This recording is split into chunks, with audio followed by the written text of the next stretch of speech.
So how are we doing, everybody? My name is Dr. Ernesto Medina. I'm a doctor of chiropractic with over 7 years of functional medicine training and experience. And I have offices in Austin and Round Rock areas. And I have with me Lena DelBianco. I'm a functional medicine practitioner who has her own company along with my wonderful colleague, Julia. We're functional diagnostic nutrition practitioners, or FDN-Ps. And we really focus on helping women address their gut issues and hormonal imbalances and take a root cause approach to whole body wellness through functional lab testing and root cause protocols. Excellent. And you're fully virtual, all online, right? Yes, so we help people all across the country. We use functional lab tests that are sent directly to their homes. So it's a very easy way to really get to the root of all their health issues and not have to deal with, going out to a doctor's office. Excellent, excellent.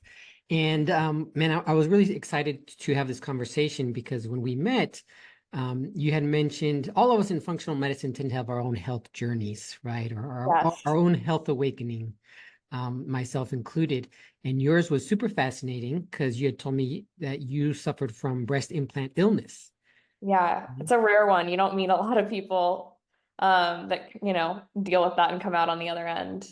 Yeah, and I wonder if it's because, and this is the whole purpose of this conversation, is it because the medical community doesn't acknowledge it? Even in my functional medicine training over the last 7 years, I have not had an in-depth research review or discussion on the topic. And it's something that has popped up on my radar over the years, because just by coincidence, I had a friend who got breast implants, and I noticed years later her health started to drastically decline. She got diagnosed with Sjogren's, connective tissue disorder issues, lots of fibromyalgia-like pains and symptoms. And in my mind, I thought, well, I wonder if there's a connection. But at the time, it wasn't being discussed at all. And since then, a number of patients who I've worked with autoimmune conditions, Hashimoto's specifically, who just didn't respond the way the other 98% of people respond through a personalized diet and nutrition program. And so it's really been on my radar. So I'd love to hear from your perspective, what was your experience like? What were your symptoms? Yeah.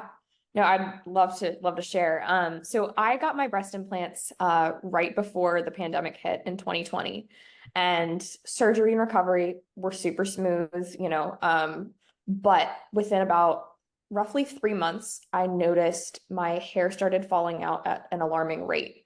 And I was already struggling with some hormonal imbalances before getting my implants. And very soon after getting them, I got diagnosed with PCOS.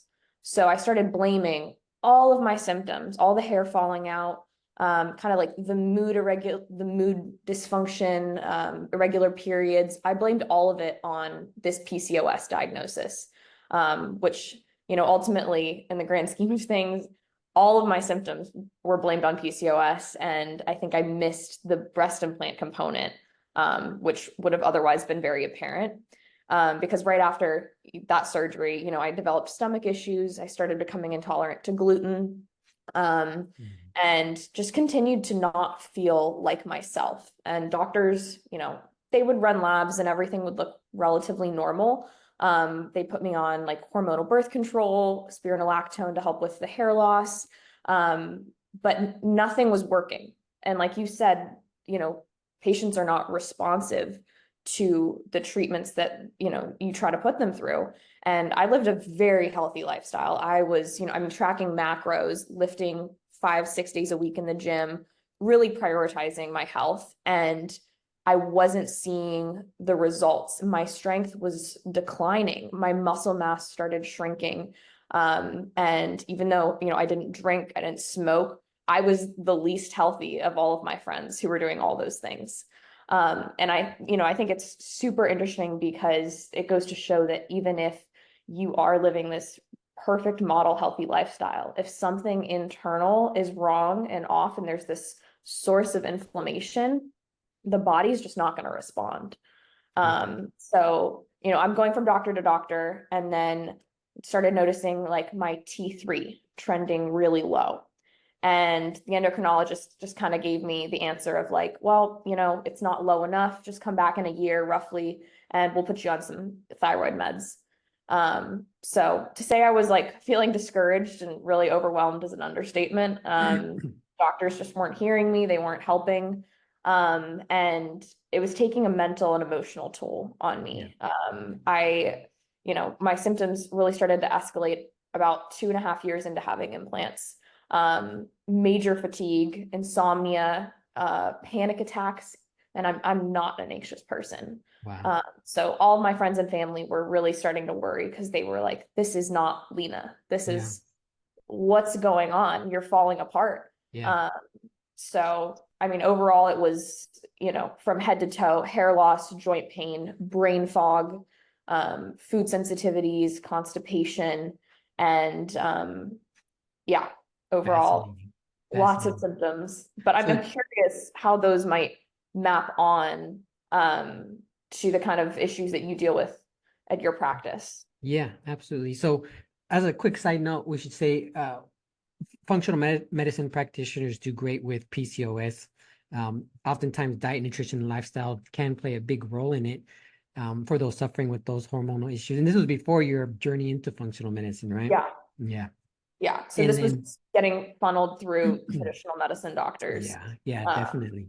Getting sent in circles. Yeah, absolutely. And then the same with often thyroid issues and Hashimoto's, things like that. We do really well in the functional medicine world managing those, but a big red flag was not responding to care, and especially the pharmaceuticals. And then it seems like your symptoms kept progressing to more and more and more as time went on, right? Yeah, it was really spreading. And I think that, speaks volumes to the way that the body is so intricately connected as well. Yeah, absolutely. That, you've got hormonal imbalances, you've got issues with detoxification, mental health issues, gut issues. It all intertwines so beautifully. But then when you take a traditional medicine approach, it's all about isolating, and you're going to see specialists. I remember like one really, I think, a monumental moment and like breaking point for me was walking out of my primary care doctor's office with a list on my phone of 8 to 10 phone numbers for specialists to call because of how widespread my symptoms had gotten. I had an endocrinologist, gastroenterologist, radiologist. The list went on, and it was like, all of these doctors are not going to provide me with answers because they're looking at such a small scope of my symptoms in my body. Yep. Yeah. And they rarely communicate with each other, if ever, which is a whole nother issue in our healthcare system. So so my practice, I've built it to be heavily focused on chronic mold illness, which triggers something called CIRS, CIRS, which stands for chronic inflammatory response syndrome, and post-concussion syndromes or post-concussion symptoms. And I did a deep dive into the research last night, and there are about 46,000 research articles, whether they be case studies or actually published research in Google Scholar, PubMed, the research databases, with the words breast implant illness in there, right? And so we see a lot of confusion and maybe not recognition in the medical community with this condition. However, the research is growing dramatically, and so it's there. And in my research, I found a couple papers that listed out some of the most common symptoms experienced with breast implant illness.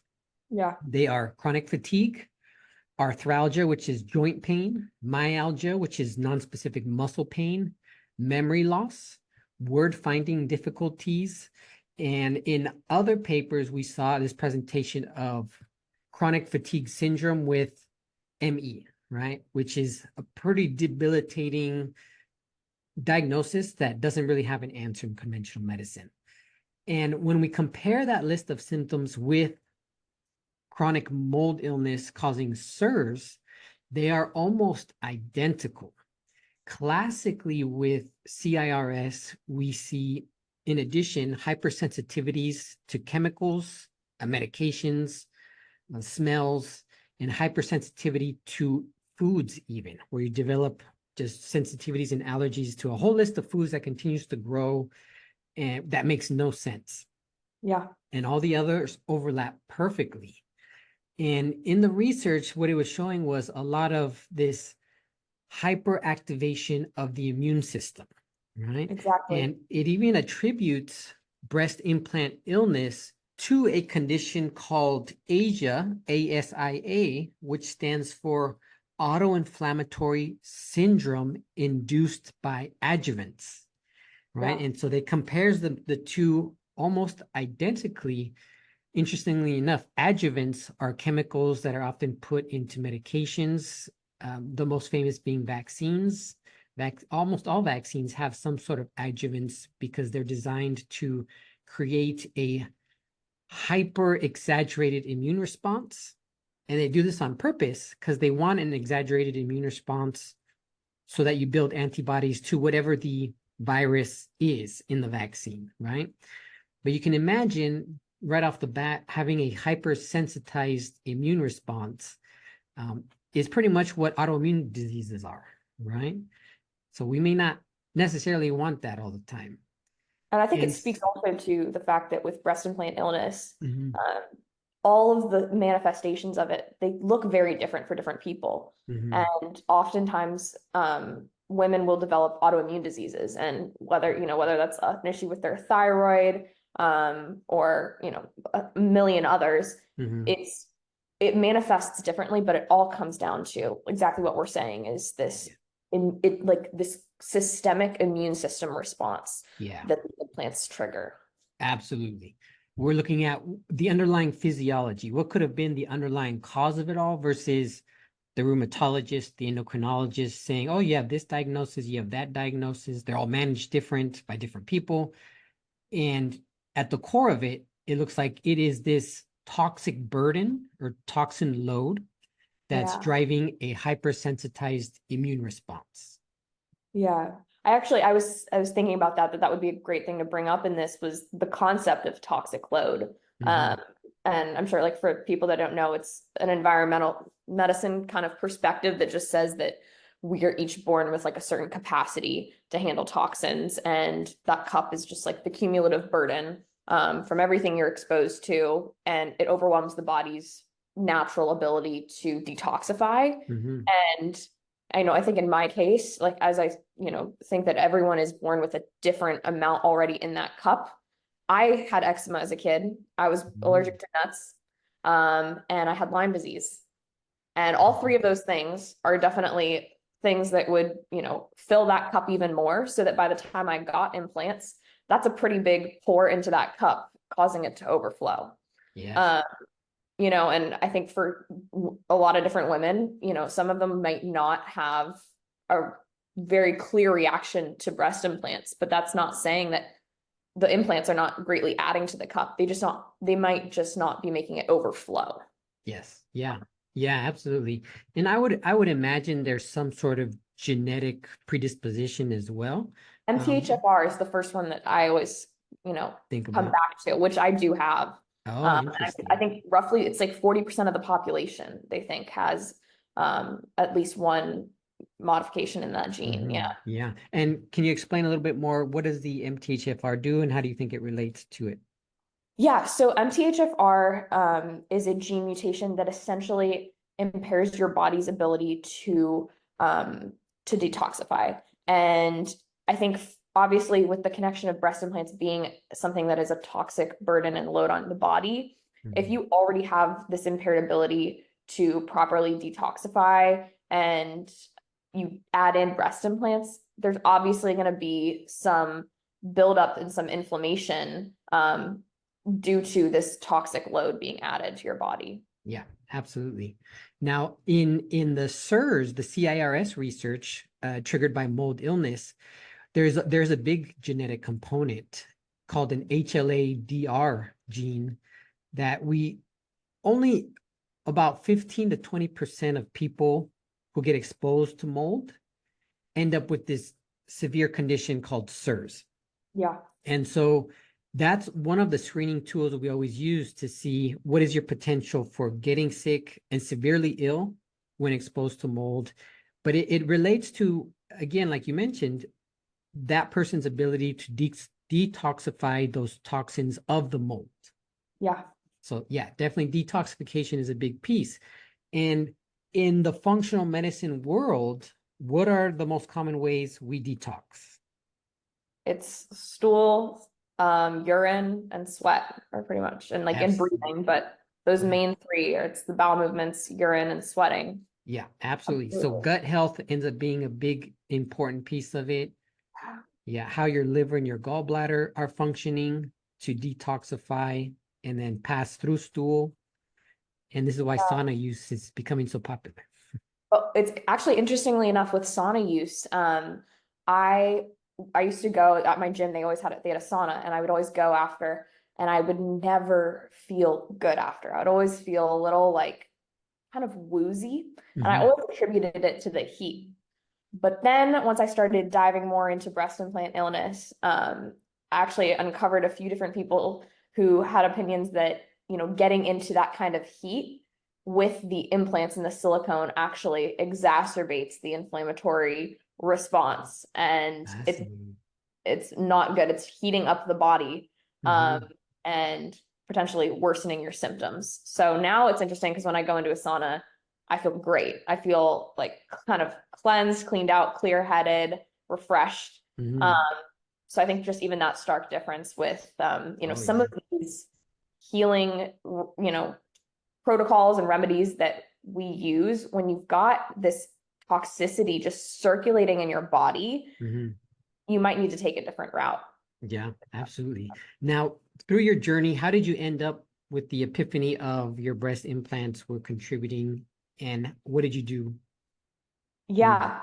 So thank the Lord for my dear friend Julia, who's actually now my business partner with Wholistic Renewal. But she had been, very deeply intertwined with the bodybuilding community and had heard in the past about a few women who had gotten breast implants because it's very popular in bodybuilding. Yeah. And 2, 3 years after had started feeling very sick, ended up getting their implants removed and felt a lot better. So this was like the very early stages of people starting to kind of become aware of breast implant illness. And I don't even think it was called breast implant illness at the time. I think, Yeah. people were just kind of grasping at straws, trying to figure out why they feel so sick, getting their implants out and feeling better. Yeah. But she mentioned it to me. She was like, "Do you think it's your implants?" Because both of us were sitting there racking our brains trying to figure out why I was falling apart when all of my labs are looking, pretty normal and I'm Yeah. living a healthy life. And to be honest, when she said that, I think I like blacked out. I just completely like blocked it out because I didn't want to hear that. Yeah. I didn't want to believe it either. But ultimately, I was pushed to this point of like just being so desperate for answers Yeah. that I started digging. I started doing some research, and I ended up coming across a Facebook group with, I think there's over 200,000 women in it now. Wow. And it's a Facebook group of all these women sharing their stories about breast implant illness, sharing their symptoms, and then how those resolved after surgery, sharing different surgeons that'll do explantation. Mhm. And I mean, it just all the pieces of the puzzle fit together immediately when I Yeah. started reading through their stories, and I saw myself in so many of their stories. And most of these women had had their implants for like over a decade. Yeah. And at the point when they got them out, they were dealing with multiple autoimmune diseases, like debilitating migraines. So I think I was on that path, to be honest with you. I think if I hadn't Sure. gotten them out, I would have been there, you know, probably in less than 10 years because of how quickly my body responded. Yeah. But Absolutely. yeah, upon finding all that information, I was, convinced like, even if this doesn't work, like I have to try because I can't go on like this. I don't want the rest of my life to look like, Yeah. just this continual like falling apart. Yeah. Absolutely. And let's talk a little bit about the psychological aspect. What was going through your mind? Because I know can be a very sensitive subject for a lot of women. So what was going through your mind, and how would you talk to other women who need to hear this? Yeah,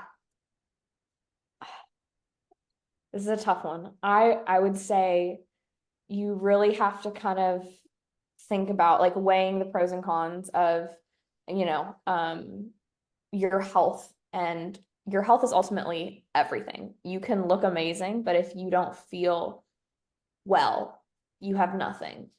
And that's what it really came down to for me, was like kind of letting go of the aesthetic of how I looked on the outside, because I knew that it was making me so sick on the inside. And I think as scary as it is, you have to do it for yourself, and our appearance as women, I think, it's so interconnected and tied to our identity. And it makes an explant surgery so daunting, because it truly feels like you're kind of losing a part of yourself and a part of your femininity. But I think you have to realize, your health is what makes you feel well and feel beautiful. And it's something that you have to remind yourself of every single day, especially, post explant. It was not easy. I had so many really like challenging days. The healing process is anything but linear. But just coming back to like, I'm doing this for my future self. I'm doing this so that I will rebalance my hormones. So that I can eventually have kids and have healthy, a healthy life and have healthy children. So really just putting that in perspective and taking the weight off of my worth being rooted in my physical appearance. Yeah. Oh, so well put. I like that answer. Now, let's talk about your healing journey after explant, because it's not just like they're out and you're healed, right? I wish it was. And I think in some part of my brain, I thought it would be a lot easier. But I mean, so the whole idea of it didn't take you 3 weeks to get here. Yeah. So it's not going to take you 3 weeks to heal. I had to keep like, saying that to myself in the mirror every day, because it was a longer process than I expected. And I knew my body was going to, take some time to heal. But right off the bat, I was a little bit unlucky, actually. I did have some surgical complications. And this is actually kind of crazy, but it was partly due to the fact that the original surgeon who put them in, I had asked for him to put them over the muscle so that it was less invasive. So that means that they don't have to lift up your pec muscle and like put it underneath. But he ended up putting them under my muscle. For aesthetic reasons. Sometimes there's not enough like tissue there, so they want it to look more natural, and they'll put it under the muscle. But he did that and never told me. Oh, wow. So I was fully under the impression that mine were over the muscle. So that's what I told my explant surgeon, is that like, oh, they're over the muscle. Thankfully, the incision that they make for both, it's the same. So it wasn't like they got in there and were like, oh my gosh, we have to change our complete strategy. But it did mean that to get the capsule, which is essentially scar tissue that forms around the implant. And side note with that scar tissue, when you have an explant, they really try to get you to do an en bloc capsulectomy, which means that they take the scar tissue that forms around the implant out as well, because there's a concern that, if they cut into that, even if the implant is intact, there still are a lot of toxic particles within that capsule that they don't want to leach back into your body. So they cut around the capsule and take it out. And for me, that capsule, because it was under my muscle, it was on my rib cage. So he had to shave off this capsule from my rib cage. So the pain from that alone was so bad. It felt like there was like an elephant sitting on my chest for like probably 2 weeks. Wow. It was stuck to your rib cage? Yeah. Wow. Yeah. So recovery was really painful. And it took me a long time to be able to just like lift my arms to pick anything up again. But a lot of women in that Facebook group, when they were sharing their healing stories, theirs were a lot smoother. So I think it kind of just depends. Sure. Yeah, that makes sense. And what was your functional medicine journey after kind of recovering from that? Yeah, so that's really where it all started.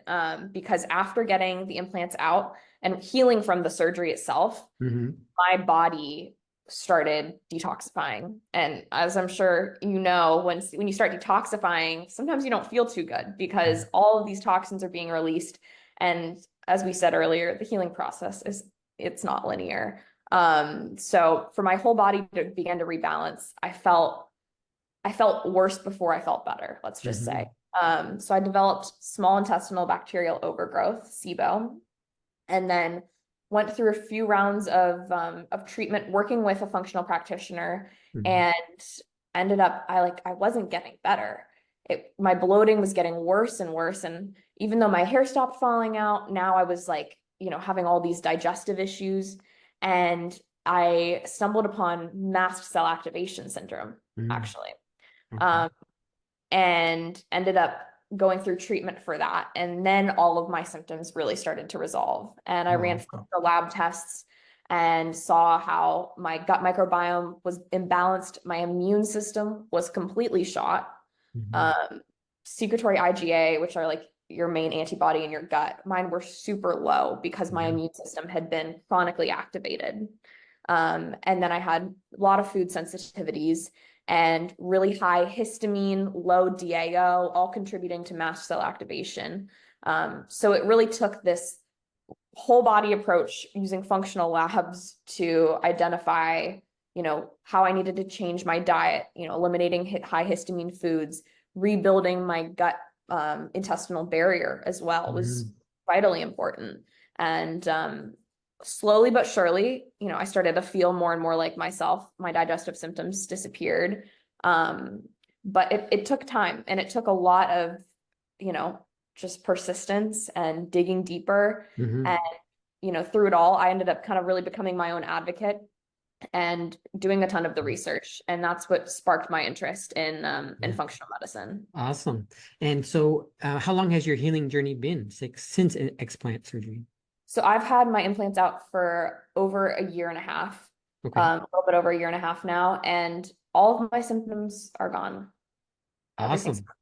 Yeah. Everything's gone. So, if you don't believe in breast implant illness, I think that if you look at my story and you see that the only thing that changed was the implants, getting them out, and how my health looks now versus how it looked 2-3 years ago, there's your answer. Wow. Wow. Fascinating. Now, let's get into, so a big indicator for us as practitioners, in case there's any practitioners watching, this is common in CIRS and chronic mold illness as well, but labs will often look totally normal. Yeah. Right?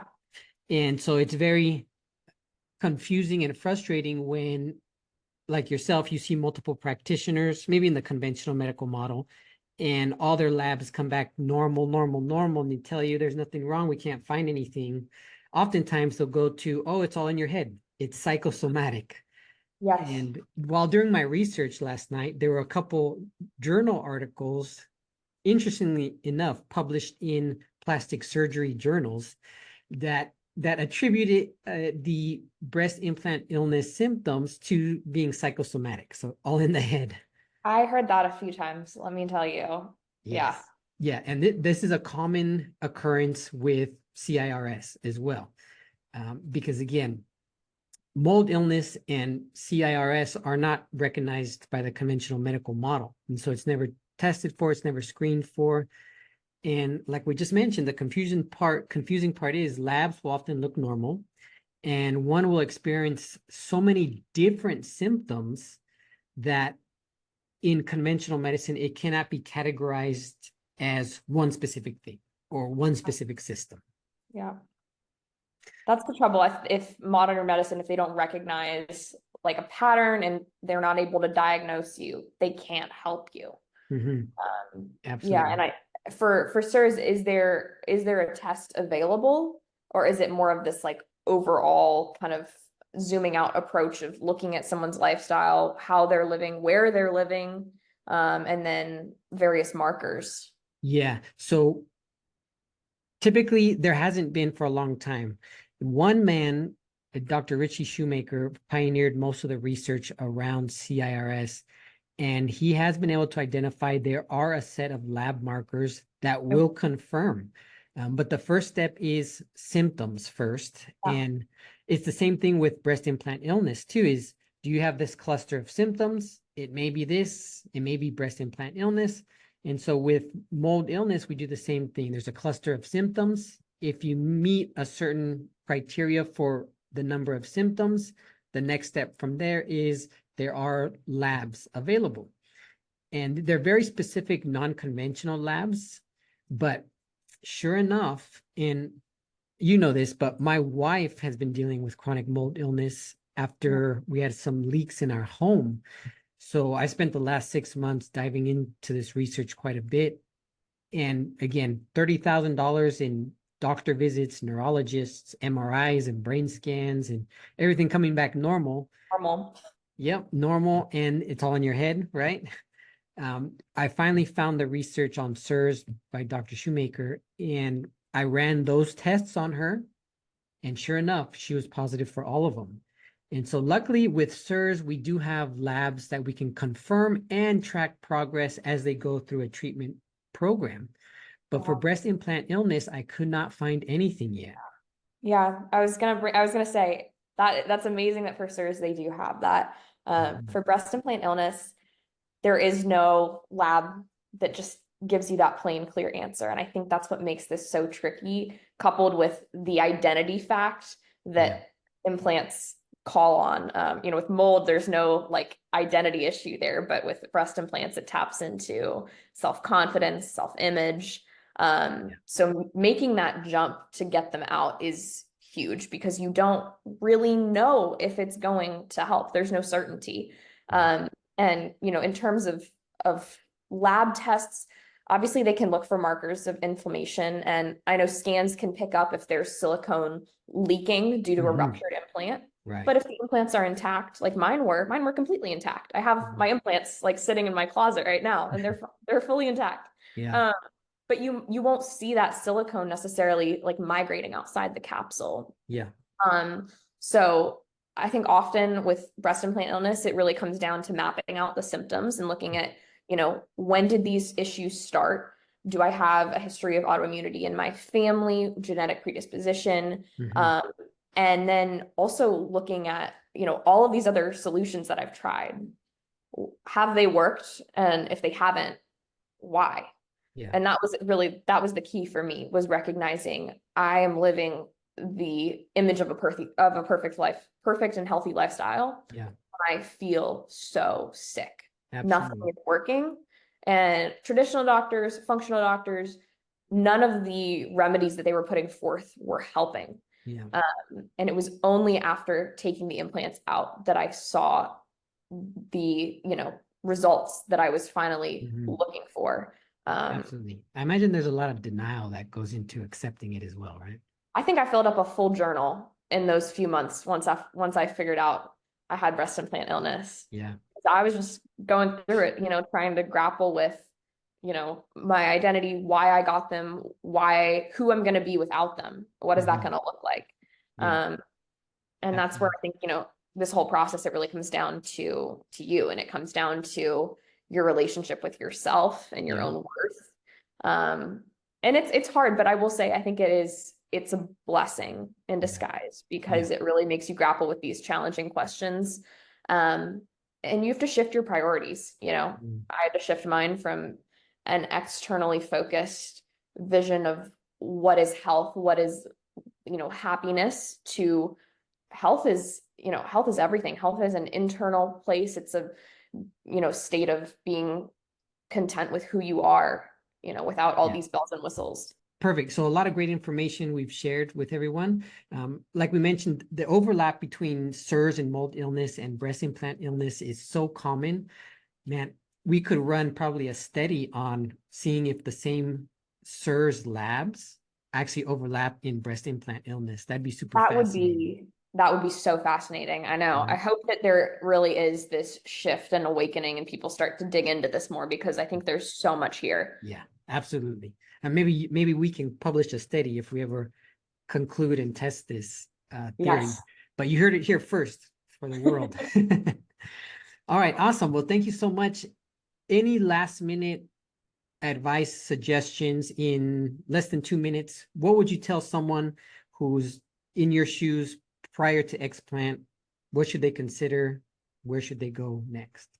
Yes. So I would say practically, like, steps would be to start with covering all your bases, trying to eliminate as many toxins from your environment trying to support your body, eating a whole foods, healthy diet, seeing if you feel better. And again, like what happened to me, if nothing is working, I would say run some labs, work with a functional practitioner, run some labs to kind of get an idea of what is my gut looking like? What are my hormones looking like? Where are these imbalances showing up? And if it's not adding up for like a clear reason why, map out your symptoms. Writing out that timeline is so key to get that visualization of, okay, I got the implants, then this happened, that happened, this happened. Interesting. Because it's all floating around up in your head. And I think you will try to justify the implants and like reason out of it that it's not the implants because you don't want it to be. So write out that timeline. And at the end of the day, you have to be honest with yourself. And that's really the key to healing, is being honest with yourself about, you know, what you're valuing. Like, do you want to feel better? Do you want to get better? And it might take time. It might take a year or two to really be able to let go of the implants, but every day, just being honest with yourself and asking yourself those hard questions is key. And then I would say join, there's a Facebook group called Healing Breast Implant Illness by Nicole on Facebook, over 200,000 women in it. And you will find all of the resources you need there in terms of finding a surgeon who will believe you and support you and help you on your healing journey. Awesome. Well, thank you so much, Lena. Great information. Hopefully the world takes this information and acts on it. Yes. Thank you so much for having me. All right. Bye.